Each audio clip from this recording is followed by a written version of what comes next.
La technologie nous entoure de partout. On est assailli d'écrans ou de petites boîtes qui comportent des ordinateurs qui tiennent dans notre poche. Et parfois, ça renferme des choses qu'on n'imagine même pas. Mais aujourd'hui, j'ai envie de parler d'une technologie qui est sur toutes les lèvres depuis plusieurs mois et qui se démocratise de plus en plus. L'intelligence artificielle. L'intelligence artificielle, ou bien IA, a été créée il y a bien longtemps, mais personne ne savait trop comment s'en servir, ni pour quel usage. Quand on pense à l'IA, on a tout de suite en tête la fin du monde avec des gros robots qui vont tous nous poutrer la gueule en allant chercher la mère de la rébellion humaine contre l'oppresseur binaire. Ça, Connor. C'est à côté. Ouais, bon, ça relève clairement de la science-fiction. Quoique. Mais en attendant, des chercheurs du monde entier essaient de tirer profit de l'intelligence artificielle pour aider les autres, que ce soit dans le diagnostic de santé, les prothèses ou même dans l'optimisation de nos process. Est-ce que vous pouvez m'aider? Ouais, voilà. J'aurais pu écrire ce script via l'intelligence artificielle de ChatGPT, mais non, je mets 3 semaines pour écrire ça. Et 1 an pour le sortir. Et depuis quelques années, on s'amuse beaucoup au cinéma. Et quand je dis cinéma, je veux surtout parler chez les productions. Là où le sujet peut être tabou pour beaucoup, nos amis producteurs et réalisateurs s'amusent à déjouer les barrières du temps en faisant de plus en plus de suites, et surtout, des suites de films qui ont déjà plusieurs années au compteur. Star Wars, Pirates des Caraïbes, Tron, Top Gun ou bien Indiana Jones. Ces franchises ont tout un point commun. Elles ont été créées il y a plus de 20 ans et possèdent encore aujourd'hui des suites. Et avec les mêmes acteurs. Mais autant qu'on sache, un acteur...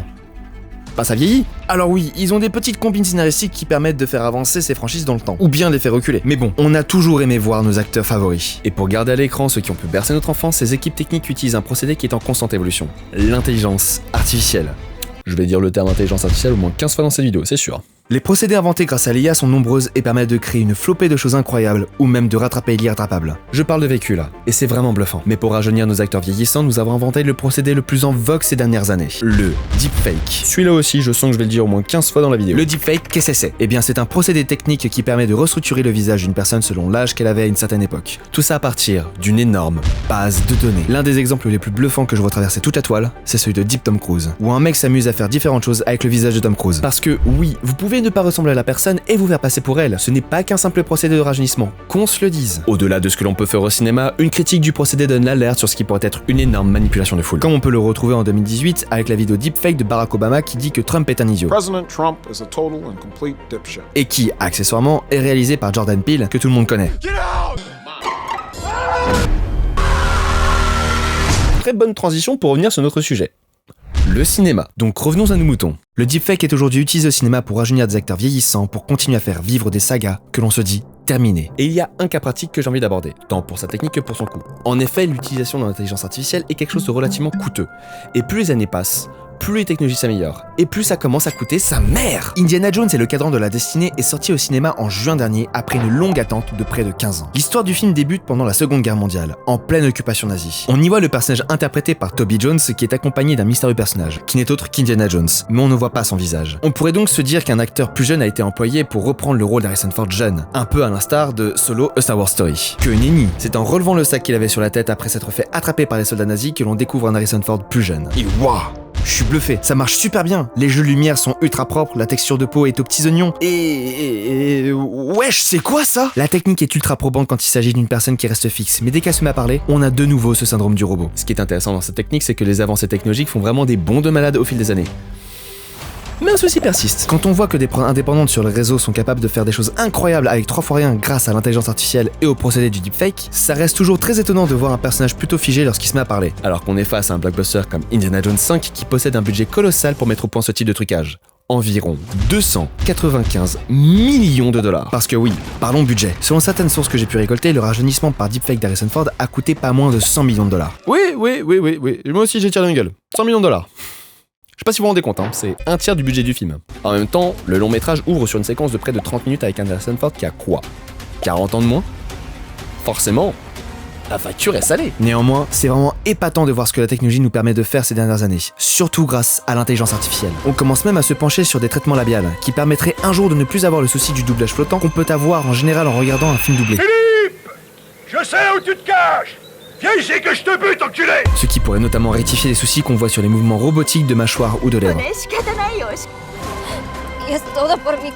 Qui n'iront pas sans rappeler la mauvaise gestion du deepfake dans Henry Cavill dans le Whedon Cut de Justice League. Pour savoir plus sur le sujet, je te mets la description de la vidéo dans la description et dans le i dans le fond du fiac. Ouais. J'irai me coucher moi après.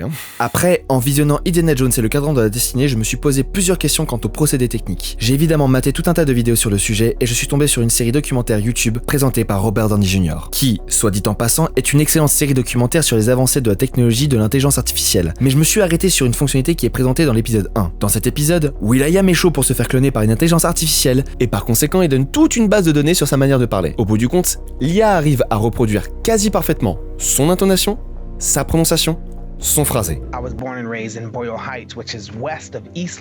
Puis j'ai voulu me faire la saison 6 de Black Mirror qui était sortie, série d'anthologie sur les dérives de la technologie dans notre société. Et pareil, la dinguerie arrive dès l'épisode 1. John is awful. Dans cet épisode, une femme appelée Joanne, qui a un travail et un quotidien lambda, voit sa journée retranscrite dans l'épisode d'une nouvelle série de Streamberry, intitulée du même nom que l'épisode de la série de Black Mirror. Vous la voyez, la mise en abîme de ouf? Elle se rend compte qu'en plus d'être incarnée par Salma Hayek, on la décrédibilise en la faisant passer pour une immense... Oups, désolé.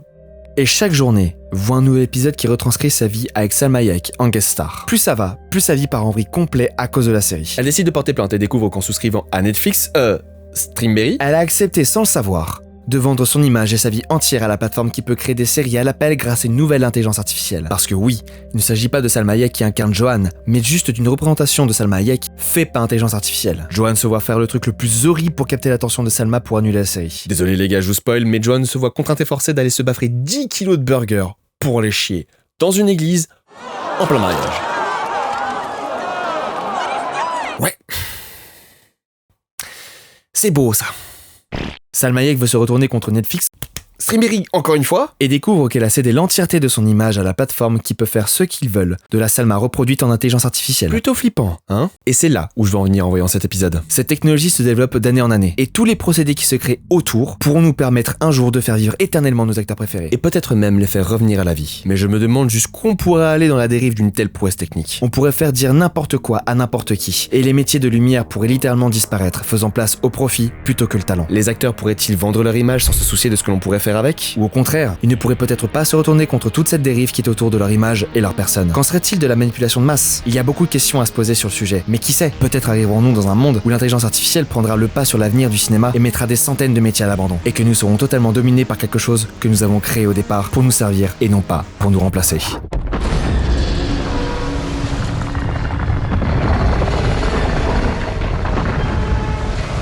Le sujet de cette vidéo est une piste de réflexion sur l'utilisation de l'intelligence artificielle au cinéma, mais aussi dans le domaine de la création et de l'audiovisuel en règle générale. Avec tous les outils qui sont créés aujourd'hui, c'est quelque chose qui m'intéressait particulièrement pour pouvoir justement en discuter avec vous ou autour de moi. Je serais même très curieux en fait de connaître votre avis en commentaire, et si jamais vous voulez pas ouvrir le débat, bah c'est simple, abonnez-vous. Ciao ciao.